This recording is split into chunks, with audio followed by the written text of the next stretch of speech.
asalaamaaleykum camarade ñu ngi leen di nuyu di leen jaajëfal ci teewaay bi daanaka Ousmane wax na wax yëpp nous allons revenir sur deux points ou même un peu plus. Il a parlé de l'État du Sénégal, l'État actionnaire. Mais aussi une chose que nous précisons, tous les devoirs que ICS a commis proviennent de l'État du Sénégal. Depuis l'alternance de 2000, nous ne sommes pas des politiciens, mais nous sommes en train de parler des situations que nous avons vécues dans nos installations. Quand M. Idrissa Seck a été nommé Premier ministre, il a amené ici Yankhoba Diattara pour être directeur financier adjoint.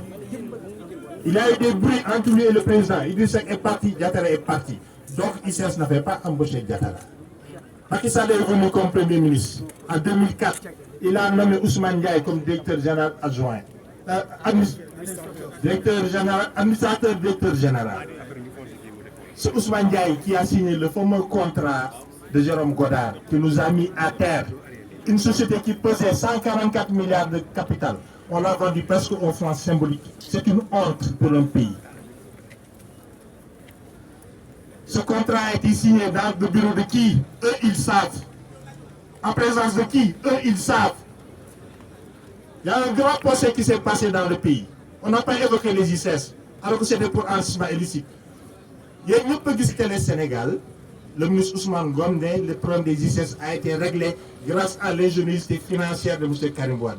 Nous disons qu'il y a tout l'ICS qui procède, mais on passe. Le président Macky Sall est venu en 2012. Il a été élu au mois de mars. Il a rencontré le conseil d'administration de l'ICS au mois de juin 2012. Au mois de janvier 2013, nous sommes partis en crise pour 9 millions. Une commande de 9 millions qui n'a pas été honorée.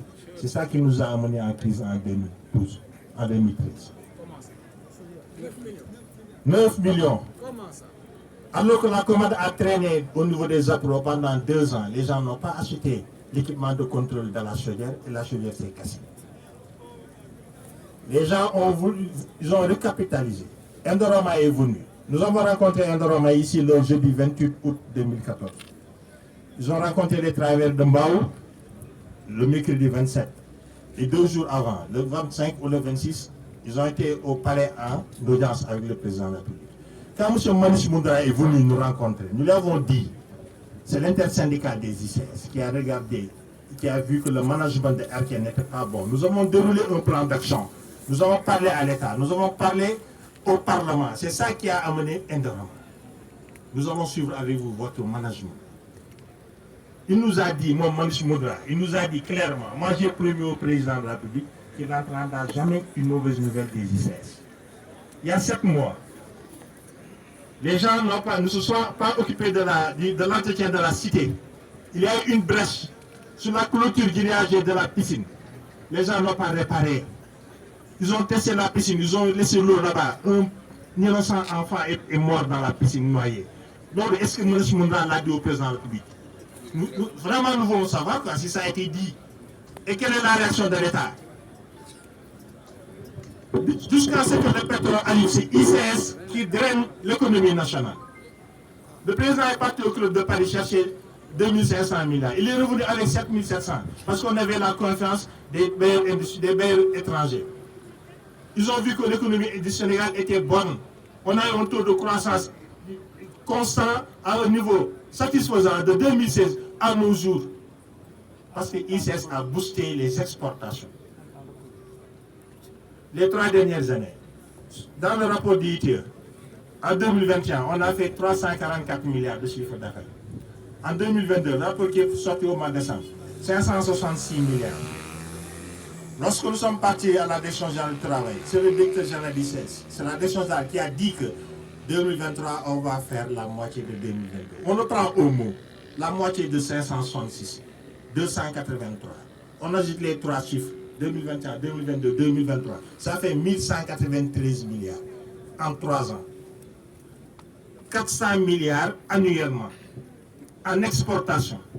Et en plus en devise, comme Ousmane l'a dit, pour l'équilibre de la balance commerciale. Nous posons, comme aucune autre société sur l'économie nationale, on demande 1% de ce chiffre d'affaires. Là où les gens sont à 11% du chiffre d'affaires en masse salariale, nous demandons une augmentation de 1%, ça pose problème. C'est nous qui l'avons fait. Nous avons fait l'installation. Endorma est venu. Ils ont trouvé le management qui nous a amené 2 fois en crise. Alors qu'eux-mêmes, ils ne connaissaient rien du processus de fabrication d'acier. Donc, ce n'est pas eux, ce n'est pas le management. C'est l'intersyndical. Kenn duñu ko waxal ñoo ko wax suñu bopp foog ñu dënn dañ ko wax sukkaran lillahi azza wa jalla wax ko sante ko yàlla bi ñu may ñu mën ko def ko mu baax ba réew mi ñëpp di jariñu ñun nag ñu ngi xaar suñu wàllu ñëw lii mooy problème bi tey. Donc à partir d'aujourd'hui on va arrêter les installations. Nous avons informé le directeur du site. Donc nous sommes un établissement classique. On ne peut pas appuyer sur un bouton et rentrer chez nous. Nous allons arrêter proprement l'usine, sécuriser les installations. Il faut nous donner la liste du personnel dont vous avez besoin pour la sécurisation et nous allons faire un tableau et ces gens vont venir arrêter proprement et rentrer chez eux. Et cher, quelle est la raison de cette grève justement? Mais la non-satisfaction de notre revendication, notre plateforme. On a une plateforme revendicative qui est là. Depuis le mois de septembre 2022, on a fait 1 an de négociations et nous avons vraiment rabaissé notre demande jusqu'à 4 milliards. Parce qu'il y avait, comme on l'a dit, il y avait une médiation des autorités, le gouverneur de caisse, la direction générale du travail. Nous avons accepté de descendre jusqu'à 4 milliards. Et ces 4 milliards ont été évoqués par le management des ICS. Et quand nous sommes tombés d'accord, ils sont revenus sur leur parole pour dire qu'ils n'ont jamais dit 4 milliards. Ok, ce n'est pas 4 milliards, ce ne sera plus 4 milliards. C'est 6 milliards, 288 millions, 138 500 francs pour être précis.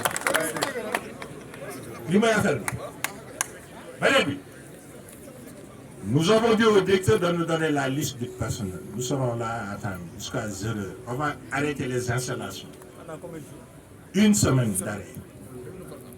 Camarades, pour les gens du site acide, à 0 heure, la fusion souffle sera arrêtée, l'attaque sera arrêtée, la chauffe sera arrêtée. Il nous a parlé de la moto soufflante. On lui a dit de l'amener à Darou 1 pour faire le dégazage et sécuriser Darou 1. Ensuite, nous rentrons chez nous. Nous allons maintenir la centrale.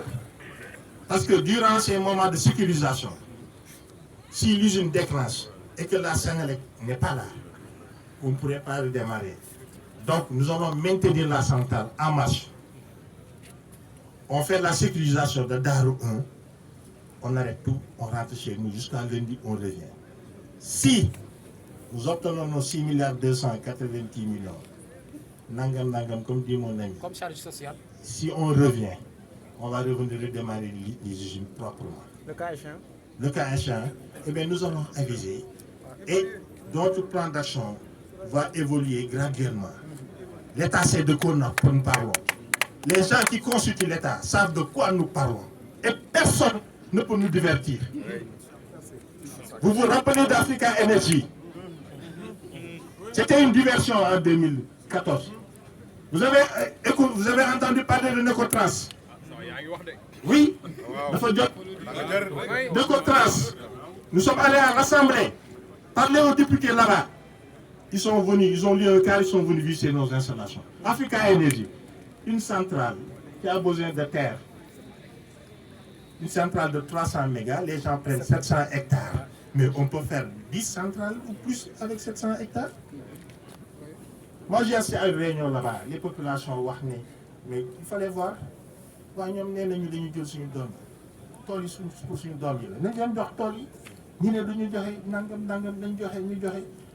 on m'avait invité à cette réunion. Réunion bi on me présente comme un agent d'ICS, nous sommes wóor ma. Ça ñu dañ jaaxle qu'est-ce qu'il y a? Ñu ne suñu terre yi présidence dañ koy négocier.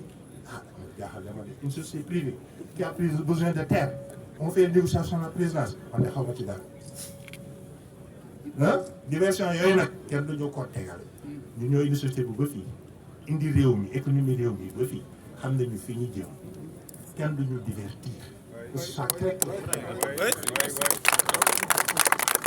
Je pense là, La présentation, vous parlez en par rapport à intimidation, donc il y a des intimidations, hein. Mais quand même, on ne peut pas être dans l'intersyndical, sauver les ICS avec le fameux régime de 2006, le tout puissant ministre des Terres, de l'air, de la mer, n'est-ce pas? Nous on intimidé, c'est pas possible. Ils ont dit que de façon abusive, vous nous donnez un procès, alors des gens nous font on attend de voir. On verra comment. Hein? Déjà, non, avant ça, l'innocent enfant qui est mort noyé là, ça ne peut pas passer en perte et profit. Et ça ne passera pas en perte et profit. Nous l'avons déjà dit. Alors que chaque mois, il coupe la prime de logement des résidents pour changer le mobilier et pour entretenir la cité. Mais malheureusement, rien n'est fait. Ce sont des manquements. Mais nous sommes là, comme on l'a dit, on a fait fi de tout ça. Il y a eu des corrections, il y a des choses qu'on pouvait dénoncer, que nous n'avons pas dénoncées. Nous avons fait fi de tout ça. Nous sommes attelés à faire ces bons résultats que nous avons faits. Nous sommes attelés à générer toute cette richesse que nous avons générée, qu'on nous donne notre part. Nous sommes là aujourd'hui pour notre plateforme revendicative qui s'élève à partir d'aujourd'hui à minuit, qui reste encore à 6 288 130.